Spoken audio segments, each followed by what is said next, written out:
প্রিয় ভিউয়ার, সবাই কেমন আছেন? আজকে আমি দেখাবো প্রাইমারিতে কিভাবে আবেদন করবেন। শুরুতে আমরা চলে যাবো হচ্ছে যে প্রাইমারি যে ওয়েবসাইটটা আছে dp.iltop.com.bd ওয়েবসাইটে চলে যাওয়ার পর আমরা অনলাইন অ্যাপ্লিকেশন যে ফর্মটা আছে সেখানে ক্লিক করব। ক্লিক করার পর আমরা দেখতে পাচ্ছি অ্যাসিস্ট্যান্ট টিচার অর্থাৎ সহকারী শিক্ষক ঢাকা এবং চট্টগ্রাম বোর্ডের জন্য। এখানে আমরা ক্লিক করব। ক্লিক করার পর আমরা এখানে নেক্সট বাটনে ক্লিক করব। নেক্সট বাটনে ক্লিক করার পর আমাদের একটা পেজ চলে আসবে। সেই পেজে আমাদের তথ্যগুলো দিতে হবে। নেক্সটে ক্লিক করার পর আমাদের সামনে এরকম একটা পেজ চলে আসছে। সেই পেজে আমাদের দিতে হবে হচ্ছে আমাদের যে এসএসসি এবং এইচএসসি এর তথ্য দিতে হবে। এখানে কি কি তথ্য চাওয়া হচ্ছে আপনারা ভালোভাবে দেখে নেবেন। আমি দেখাচ্ছি জুম করে। শুরুতে হচ্ছে এক্সামিনেশন। এখানে আপনি এসএসসি যে এক্সামিনেশনটা আছে এসএসসি পূরণ করবেন। তারপর হচ্ছে যে বোর্ড, আপনি কোন বোর্ড থেকে পরীক্ষা দিয়েছেন সেই বোর্ডের নাম লিখবেন। তারপর দিবেন হচ্ছে এসএসসি যে রুলটা আছে সেই রুল দিবেন। রুল দেওয়ার পর দিবেন হচ্ছে এসএসসি রেজিস্ট্রেশন নাম্বার, সেটা দিবেন। তারপর দিবেন হচ্ছে পাসিং ইয়ার। ঠিক আছে, তো এই তো গেল হচ্ছে এসএসসি তথ্য। এখন আমরা দেখব এইচএসসি দের জন্য কি কি তথ্য। একই রকম তথ্য দিতে হবে। শুরুতে দিতে হবে হচ্ছে এক্সামিনেশন নাম এইচএসসি, তারপর আমরা সিলেক্ট করব হচ্ছে আমাদের বোর্ড, তারপরে হচ্ছে আমাদের যে রোল নাম্বার আছে সেটা সিলেক্ট করব এবং অবশ্যই রেজিস্ট্রেশন নাম্বার যেটা আছে সেটা দিতে হবে। তারপর হচ্ছে পাসিং ইয়ার। তো এই সকল তথ্যগুলো আবার একটু দেখে নেবেন। তারপর আমরা নেক্সটে ক্লিক করব। ঠিক আছে, নেক্সটে ক্লিক করার পর আমাদের সামনে নতুন একটা পেজ চলে আসবে। সেই পেজে আমরা যে তথ্য এর আগে দিয়েছি অর্থাৎ এসএসসি এবং এইচএসসি তথ্য যেটা আমরা দিয়েছি সেই তথ্য অনুযায়ী সার্টিফিকেট অনুসারে আমাদের যে নাম, পিতার নাম, মাতার নাম এগুলো ইংরেজিতে অটোমেটিক চলে আসবে। ঠিক আছে, এবং ডেট অফ বার্থ এগুলো অটোমেটিক চলে আসবে যেহেতু আমরা সার্টিফিকেটের তথ্য দিয়েছি। ঠিক আছে, তো এখন আমরা এখানে অ্যাপ্লিক্যান্টস নেম যেটা আছে, যার নামটা এখানে আছে তার নাম অবশ্যই তো ইংরেজিতে দেওয়া আছে কিন্তু বাংলাতে দেয়া নেই। ঠিক আছে, তো আমরা এখানে বাংলাতে আমরা এটা পূরণ করব। তার নামটা পূরণ করব। তার নাম পূরণ করার পর হচ্ছে ফাদার্স নেম অটোমেটিক দেওয়া আছে, কিছু করতে হবে না এবং কিছু করার অপশন আসবেও না। এখানে আমরা ফাদার্স নেম যেটা আছে সেটা বাংলাতে লিখব। তারপর মাদার্স নেমের ক্ষেত্রেও একই বাংলাতে লিখব। তারপর হচ্ছে ডেট অফ বার্থ, এটা কাট সেট করা যাবে না। তবে এখানে একটা প্রশ্ন অনেকেই আছে যে এখানে কিন্তু মাসটা কিন্তু আগে চলে এসেছে, তাই ঘাবড়ানোর কোনো কারণ নেই। এখানে মাস যেটা আছে, আপনি যদি মে মাসে জন্মগ্রহণ করে থাকেন তাহলে মে মাসটা শুরুতে আসবে। ঠিক আছে, আর তারিখটা যেটা আছে তারিখটা মাঝখানে আসবে। তার পরবর্তীতে দেখব হচ্ছে nationality, religion, gender automatic select করা থাকবে। তারপর হচ্ছে এনআইডি কার্ড যদি আপনার থাকে, অবশ্যই আছে, সেই এনআইডি কার্ডের নাম্বার দেবেন। ঠিক আছে, তারপর বার্থ রেজিস্ট্রেশন যেটা আছে সেটা না দিলেও চলবে। তারপর হচ্ছে পাসপোর্ট যেহেতু এনআইডি কার্ড দিয়ে পূরণ করেছি সেহেতু আমাদের পাসপোর্ট আর বার্থ রেজিস্ট্রেশন না দিলেও চলবে। তারপর হচ্ছে মেরিটাল স্ট্যাটাস, সেখানে আপনি যদি বিবাহিত হয়ে থাকেন তাহলে বিবাহিত মেরিট দিবেন, আর যদি সিঙ্গেল হয়ে থাকেন তাহলে অবশ্যই সিঙ্গেল দিবেন। তবে যদি বিবাহিত হয়ে থাকেন তার অবশ্যই স্পাউস নেম দিতে হবে। তারপর হচ্ছে মোবাইল নাম্বার, এখানে আপনি আপনার মোবাইল নাম্বারটা দিয়ে দেবেন এবং একই সাথে সেই নাম্বারটা কনফার্ম করতে হবে অর্থাৎ কনফার্ম মোবাইল নাম্বার, সেখানে পুনরায় এই নাম্বারটা দেবেন এবং নাম্বারটা কিন্তু আপনার অবশ্যই অ্যাক্টিভ থাকতে হবে। এমন হলে কিন্তু চলবে না যে নাম্বারটা বন্ধ আছে, তো এরকম হলে চলবে না। এবং এই নাম্বারে কিন্তু আপনার যে কনফার্মেশন যে মেসেজ এবং হচ্ছে ইউজার আইডি এবং পাসওয়ার্ড সেগুলো প্রেরণ করা হবে। ঠিক আছে, তাই নাম্বারটা অ্যাক্টিভ রাখা জরুরি। তারপর হচ্ছে ইমেল অ্যাড্রেস, এখানে আপনি আপনার ইমেল অ্যাড্রেসটা দিয়ে দেবেন এবং অবশ্যই ইমেলটা সচল থাকতে হবে, যদিও ইমেলে খুব একটা প্রয়োজন পড়ে না। তারপরে যেহেতু এখানে চাওয়া হচ্ছে এবং বাধ্যতামূলক, এটা দিতে হবে। তারপর হচ্ছে reason of applying for age relaxation. ঠিক আছে, তো এখানে এটা মূলত হচ্ছে কোটাদের জন্য। এখানে যাদের কোটা নাই তারা দেবেন হচ্ছে নট অ্যাপ্লিকেবল, কিন্তু যাদের কোটা আছে তারা দিবেন হচ্ছে যে ফ্রিডম ফাইটার বা হচ্ছে যে যদি ফিজিক্যালি হ্যান্ডিক্যাপ হয়ে থাকেন সেক্ষেত্রে ফিজিক্যালি হ্যান্ডিক্যাপটা এখানে সিলেক্ট করতে পারবেন। ঠিক আছে, তো এই ছিল কোটার ব্যাপারটা। এখন দেখবো হচ্ছে ডিপেন্ডেন্ট। তো আমরা জানি যে পোষ্য কোটার একটা ব্যাপার আছে। এখানে পোষ্য কোটাটা হচ্ছে এই ডিপেন্ডেন্ট অপশনটা। ঠিক আছে, এই ডিপেন্ডেন্ট অপশনটা হচ্ছে পোষ্য কোটা। এখানে যদি আপনার পোষ্য কোটা থেকে থাকে তাহলে অবশ্যই আপনার এখানে এস দিতে হবে, আর যদি না থাকে তাহলে অবশ্যই এখানে নো দিবে। ঠিক আছে, যদি থেকে থাকে এস দেওয়ার পর এখানে আপনার অবশ্যই স্কুলের নামটা দিতে হবে। তারপর আপনার সাথে ওনার সম্পর্কটা কি সেই সম্পর্কটা এখানে সিলেক্ট করতে হবে, বাবা হলে বাবা এবং মাতা হলে মাতা। ঠিক আছে, এখন দেখবো হচ্ছে আমরা ঠিকানা অর্থাৎ প্রেজেন্ট অ্যাড্রেস। ঠিক আছে, তো এখানে শুরুতে দিতে হবে হচ্ছে কেয়ার অফ। তো এখানে একটা বিষয় বলতে চাই, যারা হচ্ছে বিবাহিত তারা চাইলে বাবার বাড়ি অথবা যে স্বামীর বাড়ি আছে যে কোনো একটা ঠিকানায় কিন্তু আপনি এটা করতে পারেন এবং কেয়ার অফটা একই রকম ভাবে দিতে পারেন। আপনি যদি চান যে বাবার অ্যাড্রেস দিবেন সেক্ষেত্রে হচ্ছে যে আপনি কেয়ার অফ বাবার নাম দিলেন, তারপর হচ্ছে ভিলেজ আপনার যে পারিবারিক যে ঠিকানা সেটা দিলেন, ডিস্ট্রিক্ট, উপজেলা, জেলা, পোস্টাল কোড সেগুলো দিতে হবে এবং পার্মানেন্ট অ্যাড্রেস অবশ্যই সেটার সাথে মিলে দিবেন। আবার যদি বর্তমানে এক জায়গায় থাকেন কিংবা পার্মানেন্ট আরেক জায়গায়, সেক্ষেত্রে আপনি পার্মানেন্ট অ্যাড্রেস অবশ্যই আইডি কার্ড অনুযায়ী সেটা দেবেন, আর প্রেজেন্ট অ্যাড্রেস বর্তমানে যেখানে আছেন সেটা দেবেন। বাবার বাড়ি এবং যে স্বামীর বাড়ি দুটো মিলিয়ে দিয়েছেন তাহলে হবে না, যে কোনো একটা ঠিকানা আপনার দিতে হবে, ঠিক আছে। তারপর হচ্ছে এখানে আপনার এসএসসি এবং এইচএসসি তথ্য এটা আমরা আগে পূরণ করে ফেলেছি।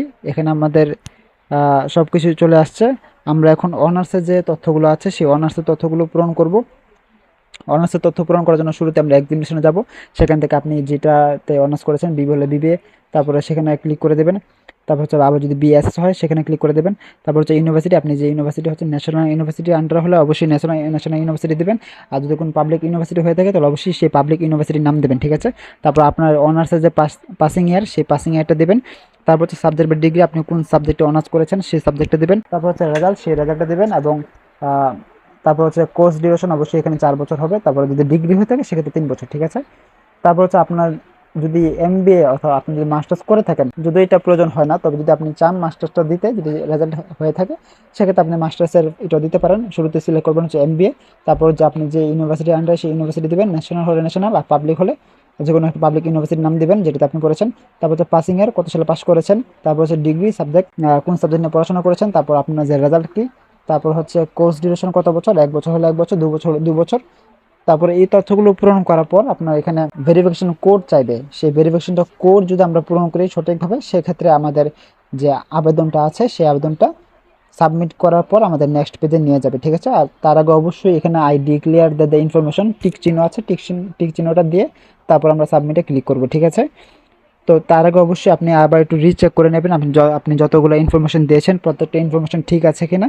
যদি ঠিক থাকে তাহলে অবশ্যই, তাহলে তো দ্যাটস ওকে, কিন্তু যদি ঠিক না থাকে তাহলে অবশ্যই একটু চেক করে নেবেন, পরবর্তী সংশোধন করতে পারবেন, ঠিক আছে। তো আমরা নেক্সট বাটনে ক্লিক করার পর আমাদের কাছে এরকম একটা পেজ চলে আসছে। সেখানে আমাদের যাবতীয় তথ্য যেগুলো আমরা পূরণ করেছি সেগুলো দেখাচ্ছে, এবং হচ্ছে যে এখানে যে তথ্যগুলো দেওয়া হয়েছে সেগুলো যদি কোনো কারণে একটু যদি ভুল হয়ে থাকে সেক্ষেত্রে আপনি আবার এডিট করতে পারবেন। এডিট করার জন্য যে এখানে দেখতে পাচ্ছেন লাল কালারে লেখা আছে চেঞ্জ নিডেড, সেখানে ক্লিক করলে আপনি আবার পুনরায় আপনার যে তথ্যগুলো আছে সেগুলো এডিট করতে পারবেন, ঠিক আছে। আমাদের যে ছবি কতটুকু সাইজ দিতে হবে সেটা বলা হচ্ছে। ছবির সাইজ হচ্ছে 300x300 এবং যে সিগনেচারের সাইজ হচ্ছে 300x80, ঠিক আছে। তো যারা যারা ছবির সাইজ করতে না জানেন, 300x300 বা হচ্ছে যে সিগনেচার 300x80 সাইজ করতে না জানেন, তাদের জন্য আমি কিছু অ্যাপ্লিকেশনের নাম বলছি। প্রথমত হচ্ছে পিকচার রিসাইজ অ্যাপ, প্লে স্টোরে পেয়ে যাবেন।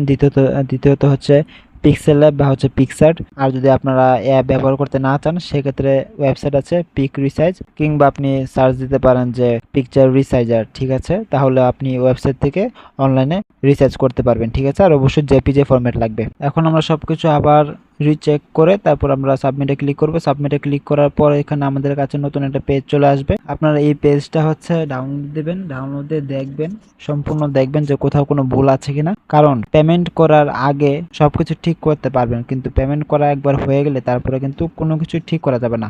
অনেকে কোটা ফিল আপ করে না, পোষ্য কোটা ফিল আপ করে না, অনেক ধরনের ভুল করে থাকেন। সেজন্য বলা হচ্ছে যে আপনারা এই কপিটা আগে বের করবেন, অর্থাৎ আনপেড যে কপিটা আছে সেটা বের করবেন বা দেখবেন, দেখে তারপর হচ্ছে যে 72 ঘন্টার ভিতরে আপনারা পেমেন্ট করে দেবেন, ঠিক আছে। তো দেখে শুনে পেমেন্ট করবেন যেন কোনো প্রকারের ভুল না হয়, ঠিক আছে। তো এখন আমি বলবো কিভাবে আপনারা পেমেন্টটা করবেন। আমি তো এর আগে সকল প্রসেসই দেখিয়েছি, এখন পেমেন্টের যে প্রসেসটা আছে সেই প্রসেসটা দেখাবো। এটা দেখার জন্য আপনারা আমার যে টেক্সটগুলো আছে সেটা দেখুন এবং আমি যা যা বলছি সেটা একটু মনোযোগ দিয়ে শোনার চেষ্টা করুন, ঠিক আছে। তো আমরা প্রথমেই আমাদের যে মেসেজ অপশনটা আছে, মোবাইলে যে মেসেজ অপশন আছে সেখানে চলে যাব। সেখানে চলে যাওয়ার পর আমরা মেসেজ টাইপ করব।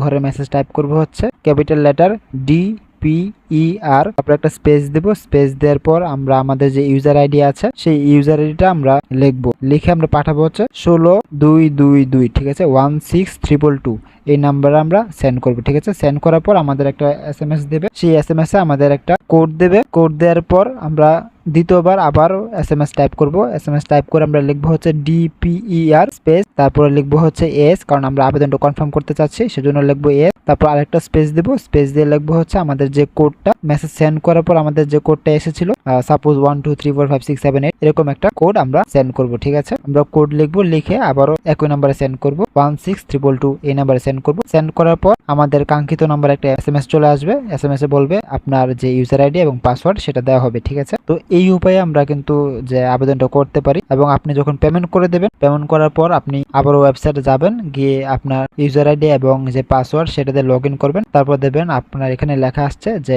আপনার যে পেমেন্ট সেটা সফল হয়েছে, অর্থাৎ পেইড করা আছে। তখন আপনি এই যে কপিটা সেটা আবার ডাউনলোড দেবেন। ঠিক আছে, তো এই ছিল প্রসেস। আবার বলছি, আপনি ওয়েবসাইটে যাবেন, গিয়ে লগ ইন দেবেন, আপনার ইউজার আইডি এবং আপনার যে পাসওয়ার্ড সেটাতে লগ ইন দেবে। লগ ইন দেওয়ার পর আপনি যে পেমেন্ট করেছেন সেটার প্রমাণস্বরূপ আপনাকে অ্যাপ্লিক্যান্ট কপি দিয়ে দেবে। ঠিক আছে, তো এটাই ছিল আজকের ভিডিওর মূল বিষয়বস্তু। আশা করছি আপনার ভিডিওটা ভালো লেগেছে, কারণ এখানে আমি প্রাইমারি অ্যাপ্লিকেশনের A to Z দেখানোর চেষ্টা করেছি। ঠিক আছে, তো সবাইকে ধন্যবাদ।